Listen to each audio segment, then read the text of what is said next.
नमस्कार दोस्तों, हमारे चैनल में आपका स्वागत है। आज हम आपके लिए भगवान का आशीर्वाद कहानी लेकर आए हैं।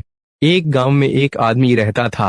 वह बहुत ही दुखी हो चुका था। उसके पास कुछ भी नहीं था। वह भगवान से हर रोज यही कहता था कि मेरी सभी समस्याओं का अंत कब हो सकता है, लेकिन उसे अपनी परेशानी का अंत होता हुआ नजर नहीं आ रहा था। भगवान भी शायद उसे कोई जवाब नहीं दे रहे थे। शायद वह बहुत ही परेशान हो गया था। उसकी पत्नी यही कहती थी कि तुम कितना भी भगवान से मांग लो, लेकिन हमें कुछ भी नहीं मिलने वाला। हमारा जीवन मुसीबतों से भरा है और यहाँ पर हमेशा मुसीबत भरी रहेगी। लेकिन आदमी यह कहता था कि भगवान सभी की सुनते हैं, हो सकता है कि वह मेरी बात भी सुन ले और इसमें समय लग जाए, इसलिए हमें इस समय का इंतजार तो करना ही होगा। पत्नी कहती थी, जब हम भूख से मर जाएंगे तभी शायद भगवान को कुछ याद आएगा। मुझे नहीं लगता है कि इससे पहले कुछ भी होने वाला है। तभी वे आदमी कहता कि तुम इस तरह की बातें क्यों करती हो, तुम्हें भगवान पर विश्वास होना चाहिए। भगवान सभी की सुनते हैं। यह हो सकता है कि वह सब कुछ देरी से सुने, लेकिन वह जरूर सुनेंगे। मुझे उन पर बहुत भरोसा है। वे आदमी सभी बातें कहकर चला जाता है। वे हर रोज जंगल में जाता था और वहां से तरह तरह के फूल लेकर मालाएं बनाया करता था। उन मालाओं को बेचकर ही वह अपना घर चला रहा था, लेकिन उसका घर चल नहीं रहा था।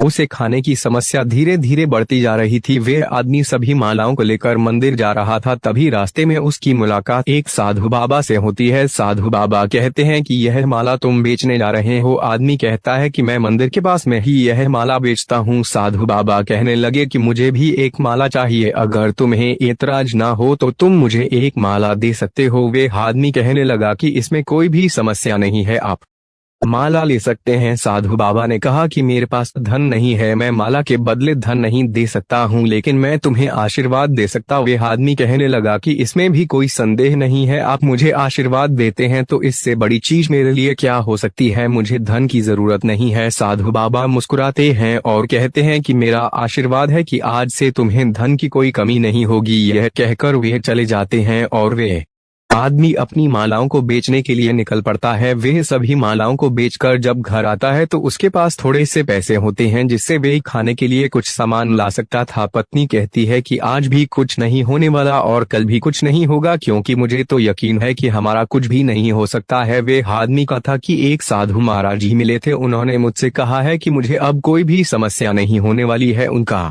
आशीर्वाद मेरे साथ है। पत्नी कहने लगी कि आशीर्वाद से काम नहीं चलता है, जब तक हमें धन नहीं मिलेगा तब तक हमारा गुजारा नहीं हो सकता है। वे आदमी आराम से बैठ जाता है और अपने थैले में देखता है कि कोई माला बची हुई है या नहीं। जैसे ही अपने थैले में हाथ डालता है तो उसे सोने की माला मिलती है, जो कि उसके पास कभी भी नहीं थी। अब यह समझ जाता है कि जिन्होंने उसे आशीर्वाद दिया था शायद भगवान थे, जो हमें आशीर्वाद दे गए कि हमारे पास कभी भी कोई भी धन की कमी नहीं होगी। वह अपनी पत्नी को दिखाता और कहता है कि आज भगवान मुझसे मिलने आए थे और हमें आशीर्वाद में इतना सारा सोना दिया है कि जिंदगी भर हमें खाने की समस्या नहीं होने वाली है। पत्नी इस बात को समझ आती है कि भगवान हमेशा सुनते जरूर है, चाहे इसमें कितनी भी देरी हो जाए। इसलिए दोस्तों, यह कहानी हमें यही बताती है कि हमें भगवान पर विश्वास होना चाहिए। भगवान पर विश्वास है तो हमारे रास्ते हमेशा खुलते नजर आते हैं। उम्मीद करते हैं आपको ये कहानी अच्छी लगे। अगर आपको कहानी पसंद आए तो लाइक कमेंट जरूर करें।